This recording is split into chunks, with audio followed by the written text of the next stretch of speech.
So we are settling in now for this Q&A, the last one of this retreat. And just before, in the process of coming in here, I got knocked off Zoom. I had glanced at the questions. I think I know them, but if I don't, speak to one that you posted, please just put up a reminder.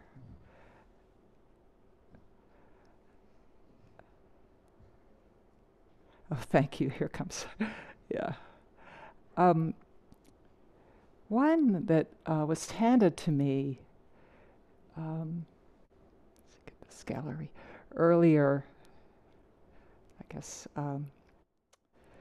just written out, was to say more about the 10 directions.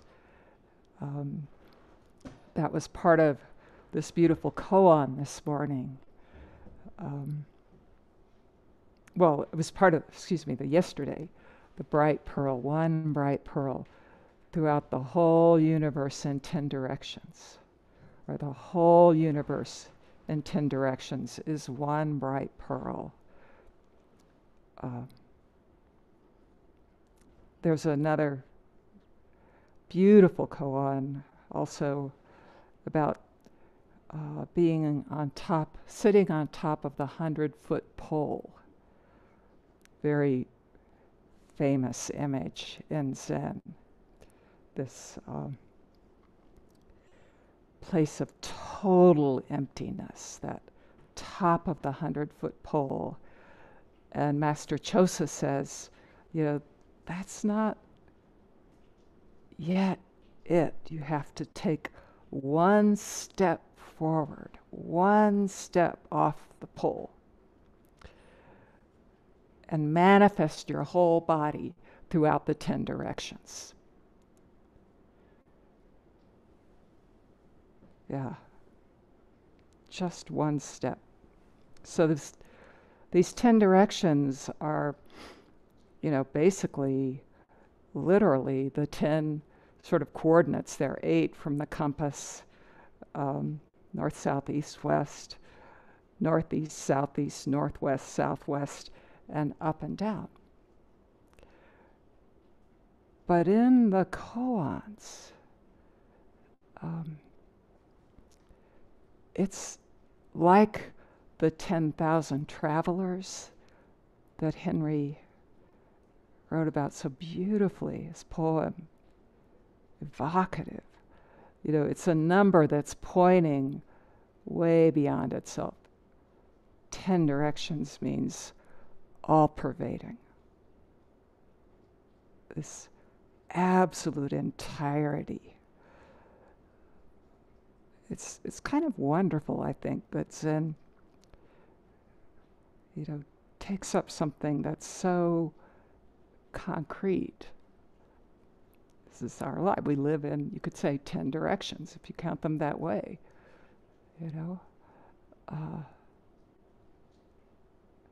Yeah.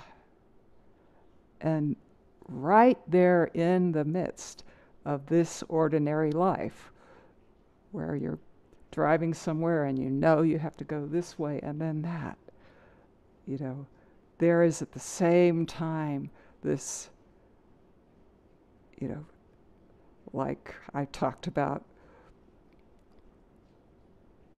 Bodhidharma saying to Eka, when he asks, which direction should we go? And Eka could say, go north, go west. But he says, go straight on. And that's when Bodhidharma says, if you go straight on, you can't take a step. That's really the sense of this, 10 directions. That was it for Eka. But the person who asked that said, where can I learn more? And any source book about Buddhism would probably have a reference to this, a good source book. But nowadays, you can just Google it online. And, there are lovely articles, Tricycle Lion's Roar, more academic ones. So it's quite easy to find out if you just Google Buddhism 10 Directions or Zen 10 Directions. Give it a search.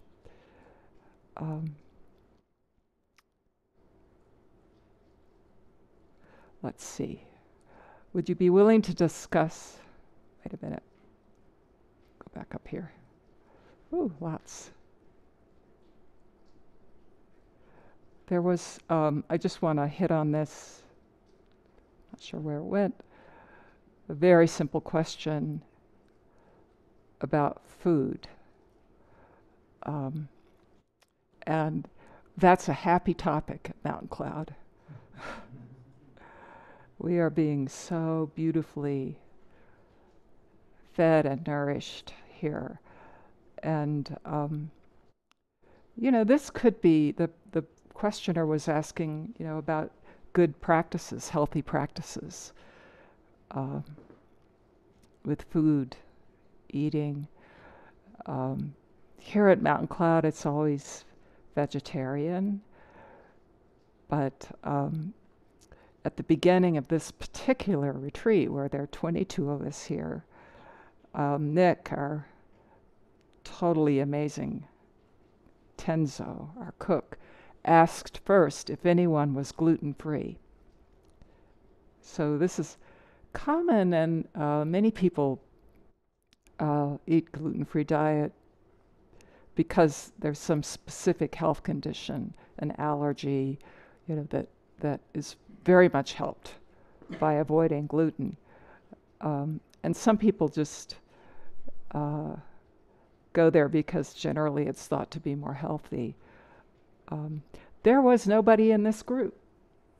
So Nick was like, yes, because she didn't have to, have these two lines that were different from each other. And then the third question she asked was, is anyone a strict vegan? So absolutely no dairy. And often that goes together with gluten-free, but I'm not really the person to speak to this because while vegetarian, I've never gone all the way vegan. I know that I know several people who have done that. One of them, Henry. If you read his book, One Blade of Grass, he's very forthcoming about this eczema that was so pervasive, so challenging.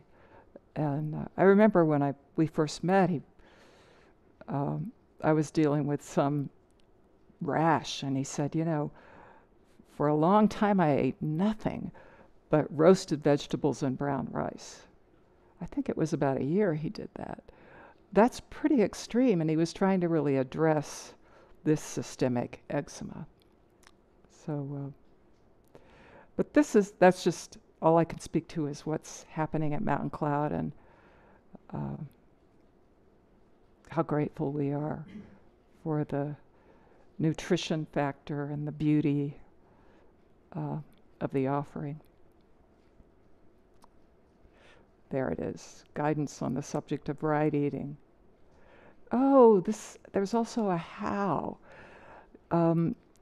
Jan Chosen Bays is the co-abbot of Great Vow Monastery, not too far from Portland in Oregon. And she has written a lovely little book. I mean, by little, it's a beautiful book. It's a slim volume called Mindful Eating. In her profession, she was a pediatrician working with really marginalized children. And I think, just in the world of people who couldn't afford good nutrition, that was part of her own impetus for exploring this topic. I've heard her speak on it, but that is a really nice resource. Jan Chosen Bays, Mindful Eating. And of course, this is when we're in Sesshin, the meals are such a deep and rich practice. Just in silence, you become so much more aware of texture and flavor and the pace even of eating, just to be able to do nothing but eat a meal. It's a wonderful practice. Okay. There was one other question I just don't want to forget about allowing and accepting.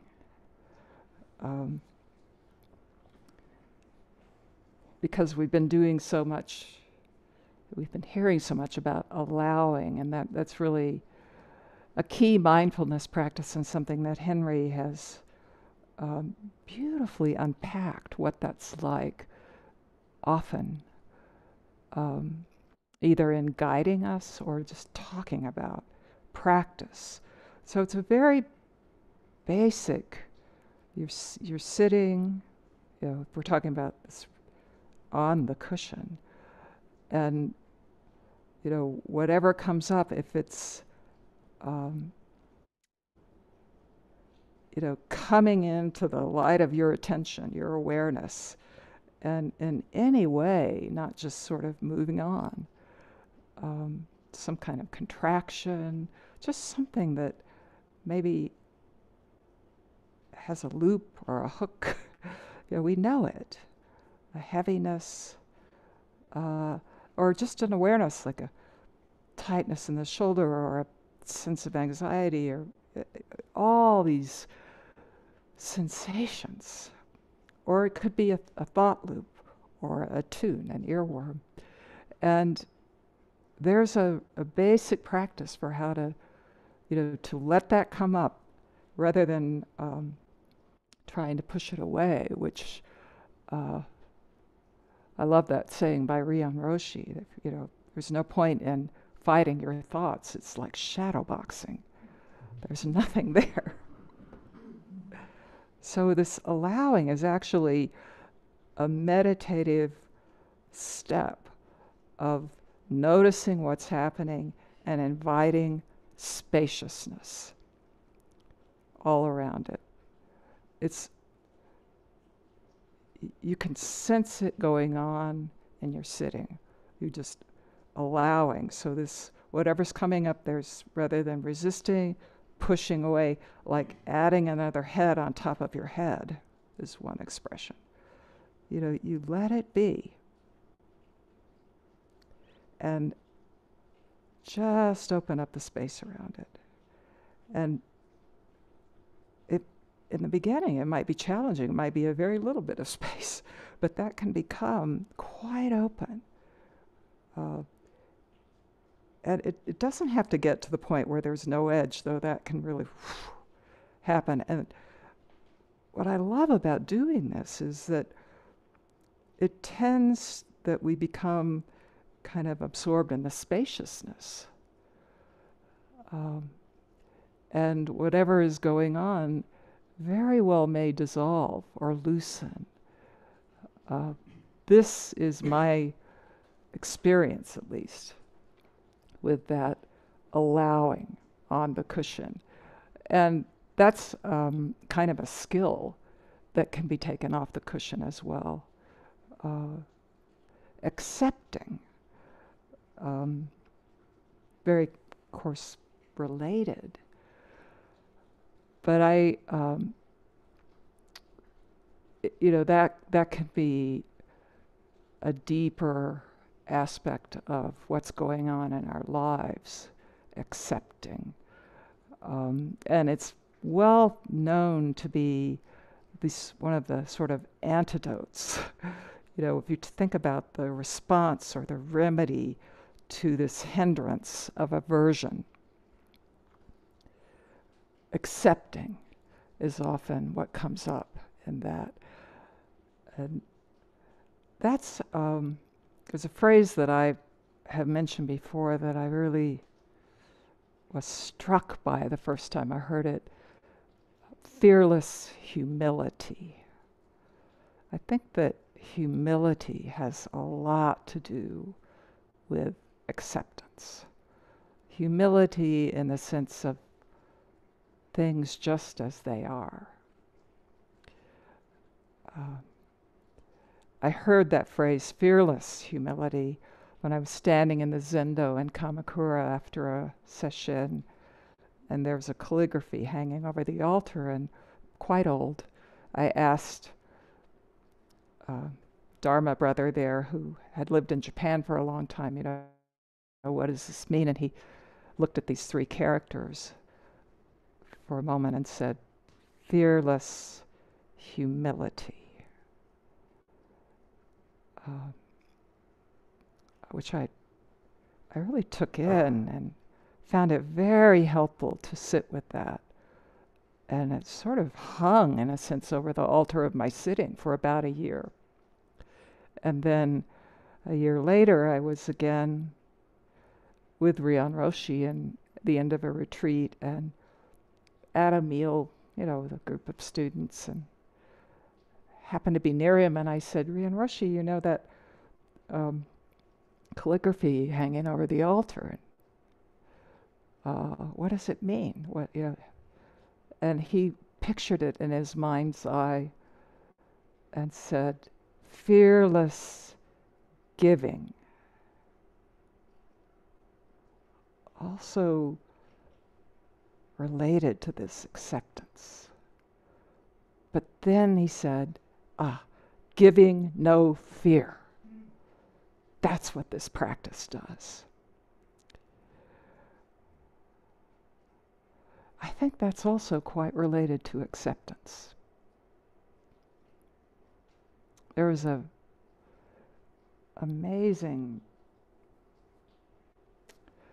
man who was actually a Catholic priest who lived for a time in Dietfurt, where there's a very beautiful Zen center in what used to be a Catholic monastery. And like so many of these places in Europe, they've been made into retreat centers and, just incredible resource. But this man, whose name is suddenly escaping me, was in, he had one chance to see Ryan Roshi and Doksan.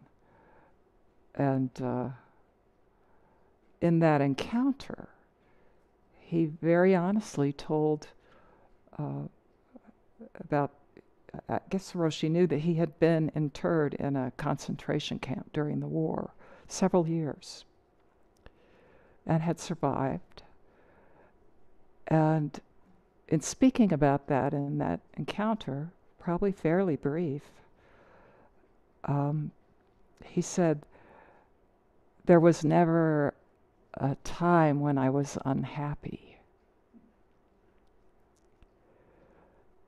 And this called to mind for Roshi, who was so touched and impressed.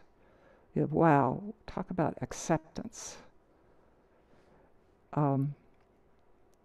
He thought of Sekito, this great master, who wrote, is the author of Song of the Grass Hut, which is well worth Googling and reading if you don't know it. But Sekito said, if I am thrown into the deepest hell, I will not cry out for help. And Ryan Roshi brought that up when he was telling us about this priest. And he said, I'm not there yet. If I'm thrown into the deepest hell, I'm calling out, Shakyamuni Buddha, or calling out to my father, help me.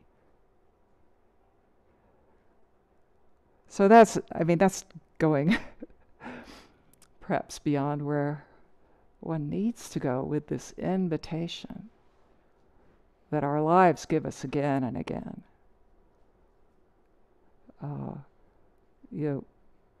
And it's it's quite easy to notice it when you notice aversion, something aversive. If this practice, again, can open up a space where we're not just tossed about by strong emotions or by wishing things to be, other than they are. That's what aversion is. So you could see how acceptance would just match that beautifully. I think this questioner was up before mentioned strong emotions like anger,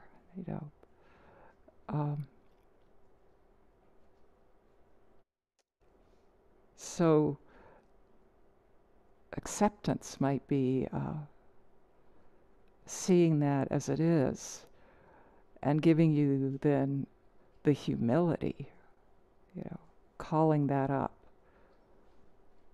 to see exactly what's going on. Nothing extra.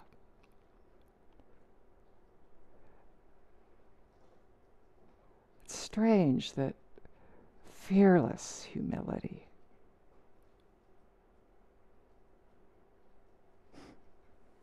just absolutely bare things as they are. How incredibly beautiful it can be. Okay. Lately, I've been feeling a bit spacey and distracted during walking meditation. I try to put my attention to my heel and toe on each step and to marshal my attention to it. But somehow it doesn't feel quite right. Do you have any tips? Yeah. Wow. I wish this is a person who's zooming in, which is fantastic to see all of you. If only you could be in the Zendo. The walking is so quiet and it's gotten more and more and more just one walking, the support, it's hard to describe. But Henry said, in every gesture, how helpful it is just to feel the surface. So that might even be simpler and more bare than heel and toe, just the surface. And there's this instruction I can't help calling up from Thich Nhat Hanh, who was, this great teacher of what he called peaceful walking. He led walking every day, hour and a half, just walking in silence. And there are many, many pictures of him doing that. And when he would say an instruction, he would say, let your feet kiss the ground, your step. So for him, there was just this marvel,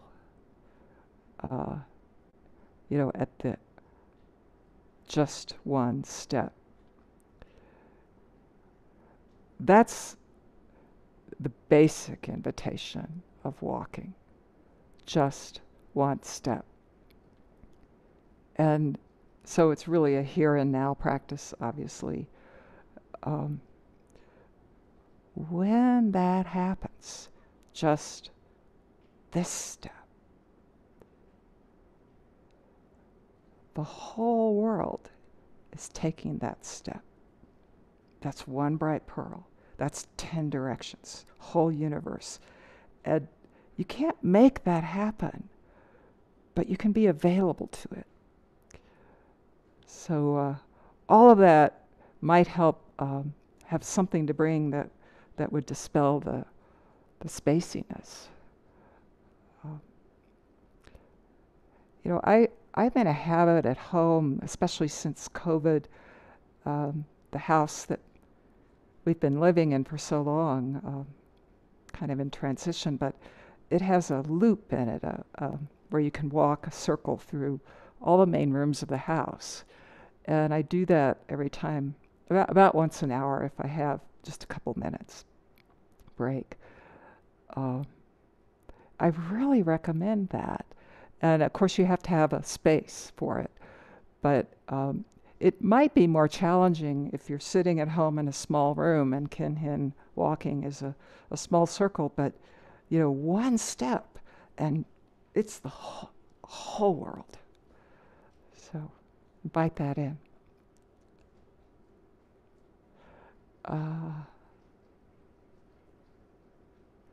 Please parse out. Oh, got that. Would you be willing to discuss your experience of Kensho on your spiritual path? Am I wondering how did it ground your life? And I'm wondering, how did it ground your life?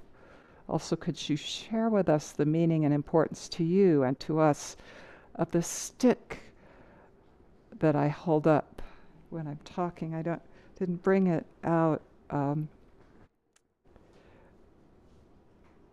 Yeah. I'll say a word about the stick. It's a traditional teaching tool, from of old. And it's very often given when one is made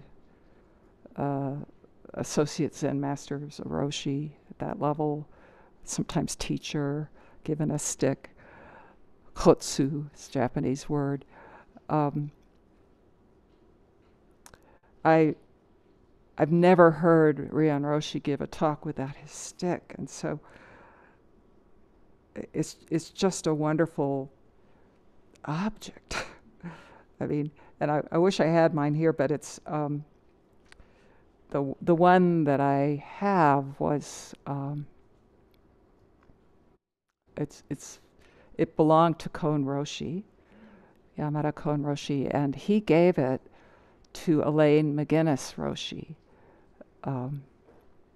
near the end of his life. And she taught with it for at least a decade. And then she gave it to Ruben Habito. And he taught with it. And I'm sure Elaine had other kotsus, other sticks. Ruben taught with it. And then Ruben, this is so like him, this traditional Japanese stick, it would sort of be on the altar. It would be in the Doksan room. And he started just teaching with a stick that he found out, on a walk during a break. And he'd show up with, a stick it was just wonderful. Sometimes I'd see him out there walking, he'd find something and he'd break off a piece. That would be his teaching tool for the day or the week. And they're usually, this is sort of formal and, you're recognized and there's a ceremony. And we do that in Sambo Zen. But that stick came to me one day when Ruben just called, "Are you home? I'm going to stop by." And 10 minutes later, he's at the doorstep and he's got something wrapped up in purple cloth and a crumpled up manila folder with something in it, And he meets me at the door, bows, hands me these, and waves goodbye. "This is for you." And Scott got a glimpse of him doing that, and he said, as he turned and walked away, there was like this lightness in his step. And just a little grin, just a little smile. And I'm holding this, and somehow I had a feeling, but it unwrapped the purple cloth, and there is this stick that has Kon Roshi's calligraphy for Mu on it.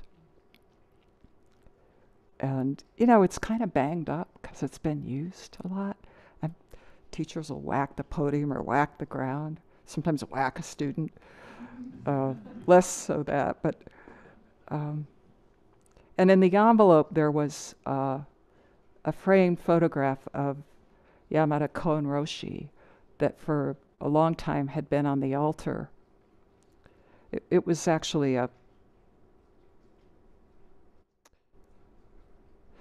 I think it was, the picture that was for on the altar for a while at MKZC in Dallas, went up in flames during a fire one night.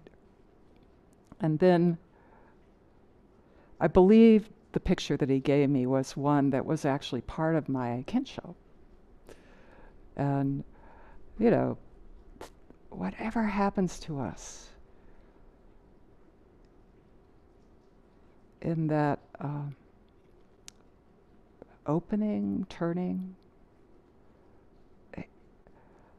it happens in myriad ways, and mostly it's not the kind of thing to talk about because you don't want to put an idea in somebody's head, or it's just gone. It's just but I was just sitting at a retreat, and feeling generally, moo, moo, moo, really wondering if I could even just do it, just hanging in there. It was pretty early on. That first glimpse. And there was this moment on the cushion, just riveting moment. And, it went away, and not long after this, the bell rang and the clappers clapped and we started Kinhin. And I had seen this photograph of Yamada Kon Roshi every time in the Zendo. And I had great respect because I knew he was my teacher's teacher. I'd read the 3 Pillars of Zen. But somehow in this Kinhin, after this sort of moment on the cushion, my eye, as I passed the altar, my eye happened to fall on that picture. And it had just been for me kind of an inscrutable, this, a face, a Japanese man. And I hadn't, it was just inscrutable, the expression. And in this moment, just happening to catch it in my eyesight, all of a sudden, compassion was just pouring out of his face. And I knew why.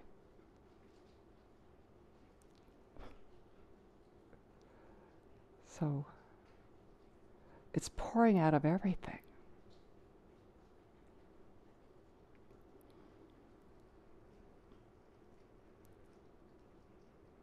And then there's a question about, could I offer the precepts, or is this not possible at this time? And we're having amazing rain and thunder, rumbling here. Maybe you can hear it online. Joseph Goldstein said these were important on this path, very important. Right now in Sambo Zen, I hope this will change, actually, but Rion Roshi is the person who does the Precept Ceremony.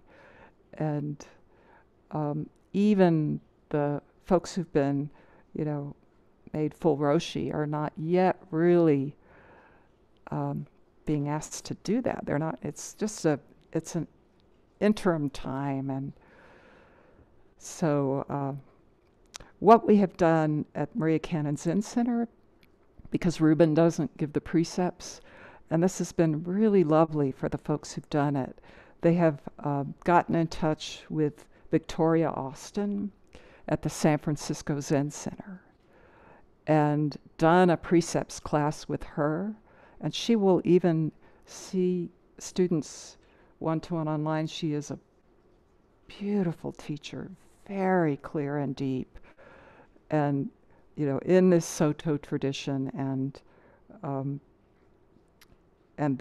she offers the precepts. There are at least 2 people in our sangha who have done that, and I know it's been quite meaningful. So that would be one resource for pursuing the precepts.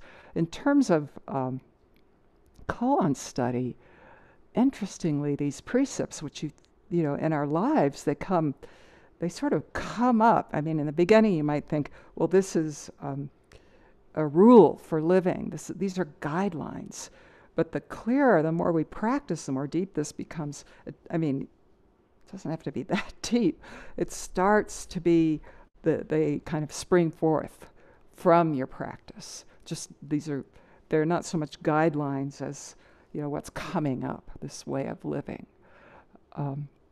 But we take them up as koans at the end of everything. So you do the mu. Another koan might bring you to mu. Most people do mu. Miscellaneous koans, Gateless Gate, Mumonkan, Womankan, Blue Cliff Record, the Hekigan Roku, the Book of Equanimity, the Shoyo Roku, the Transmission of Light, the Denka Roku. I mean, they're each so rich.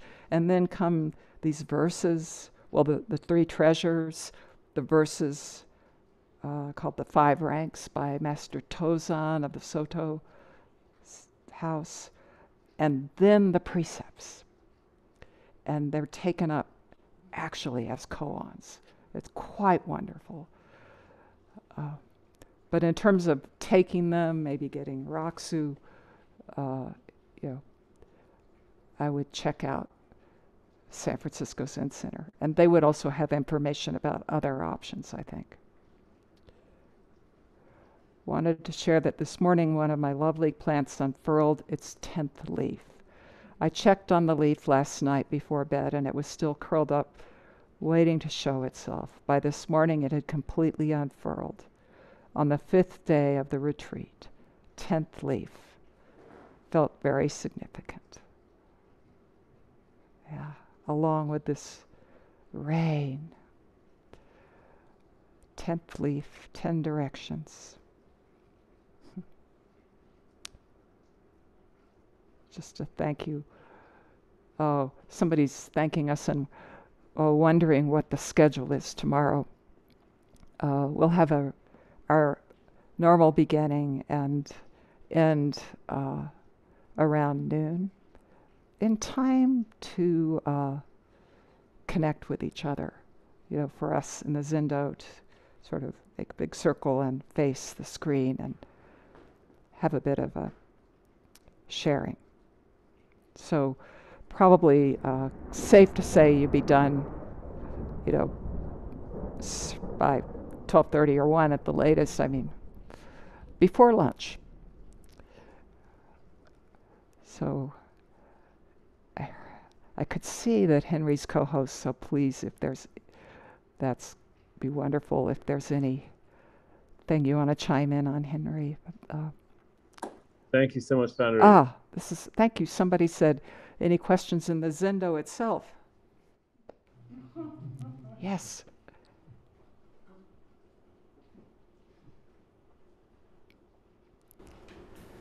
I've got a question about change and our resistance to it, which was inspired by your lovely Taisho this morning. I got a text during the night from my mother. She wasn't thinking about the time difference, talking to me about my father, who's been recently gone to an aged care facility, very unhappily.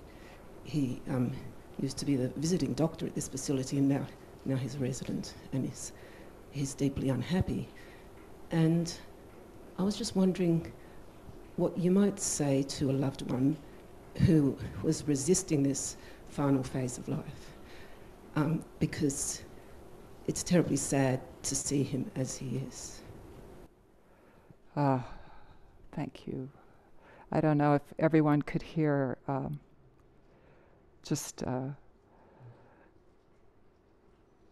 Fiona here at the retreat from Australia got a text in the middle of the night from her mom because not aware of the time change, and father is failing and needing to go into assisted care facility, very unhappy, which is, wow, not at all uncommon.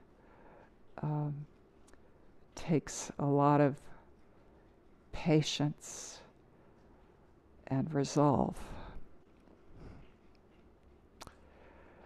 Um,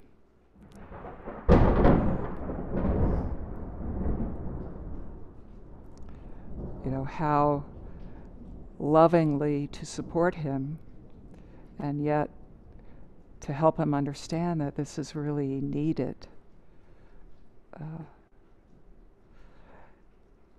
For some people, that never quite gets to a place of ease and kind of relief. But I know for my mother that is one example. She just didn't want to do that, and somehow when it finally happened, she realized it was really helpful. So one can hope that there might be some grace. But I just think the loved ones need to gather around. I'm not sure that that's any more of a Zen question than a human question.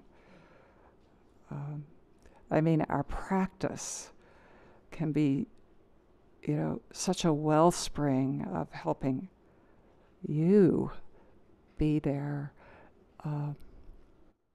through this change. With, that wider lens and an open heart, without being so overwhelmed. I think our practice can really do that. And then just all the resources that we can call on to help these difficult transitions. Yeah, it calls to mind this really different scene, but there's a book, Henry's also mentioned I Am That, where there's a scene early on with a woman who is, in just a terrible situation with cancer of the jaw, and she's losing everything. And it's a different kind of situation, but it's a situation of great loss and great change. And she is just railing against it. And, finally, he's a chaplain, and he's agreed to visit her every day, even though, nobody else would do it. It's so difficult. And finally, one day, he doesn't know where it comes from, but it just comes up. He's not giving advice. He's not doing that at all. And he just says to her, do you want to be free of the suffering? And, she just nods. Tears come. And he just says, surrender. And I don't know how it is that she just come up to the place where that went into her heart. I don't know what gets us there to where that turning word, that moment, that love, and that is not advice. It was just brought up, called that passage to mind. I do think for us as we live and love in the world, that this clarity about this constant change, this dynamism, that helps us not be fixed on how we think things are or have to be, tends to make one much more responsive and available, again, without being undone as much as we might be.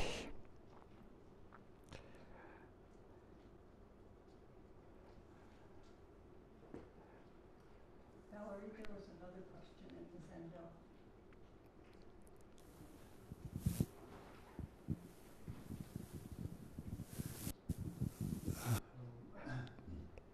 I just sad to hear that Henry is having neurological issues. I really wish him well. Oh. I want you to get back to the best of your health as soon as possible. And the question is about work and practice. Suppose you want to build a business or you have career goals.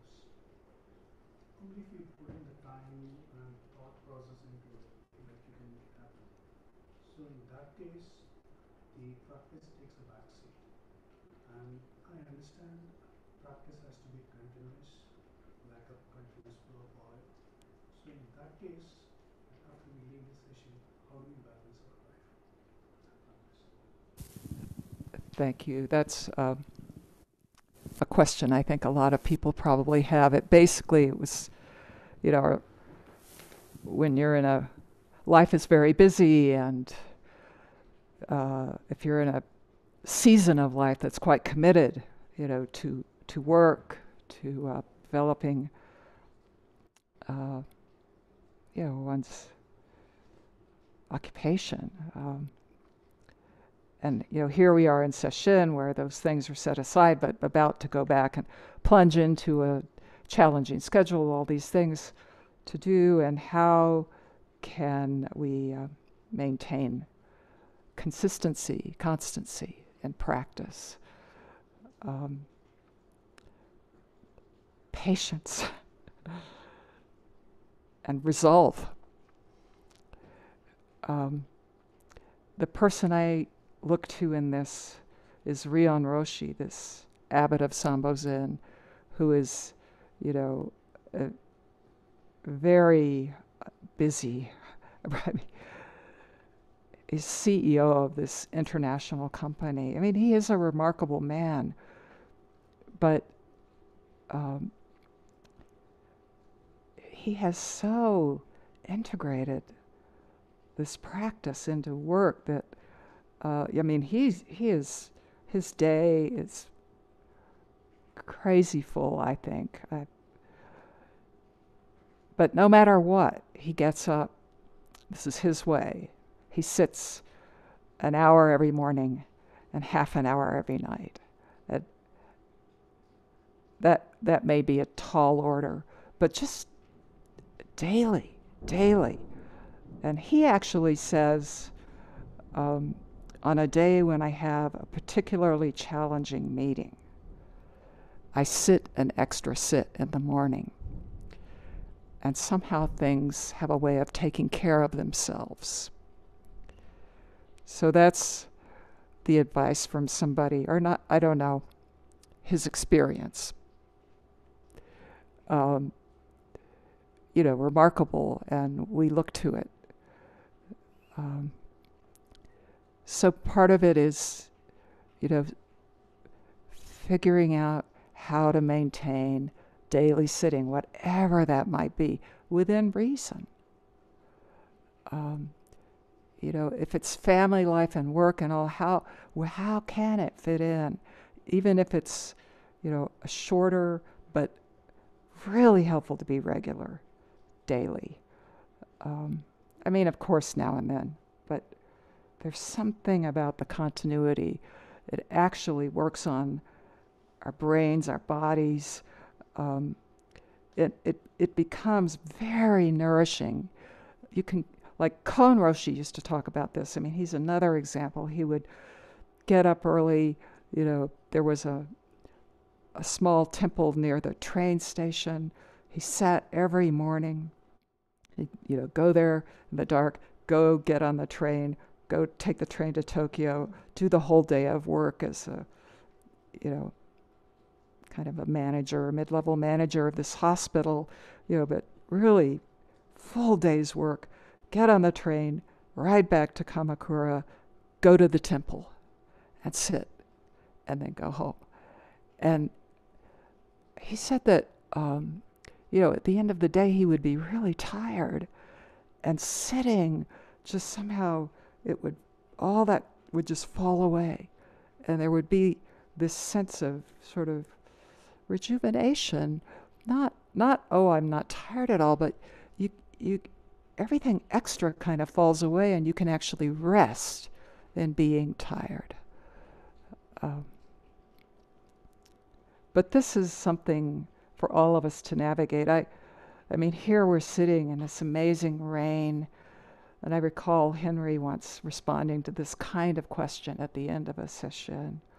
If somebody, how can I maintain this? I know it's going to be kind of a jolt to the system to go back to this ordinary, daily, busy life. And he talked about waterworks, you know, all these different sources of water, the oceans, the lakes, the rivers, the puddles, you know, the dripping faucet, a glass of water, and just one drop. It's all the same water. That refreshed me. I think it's really true. Valerie?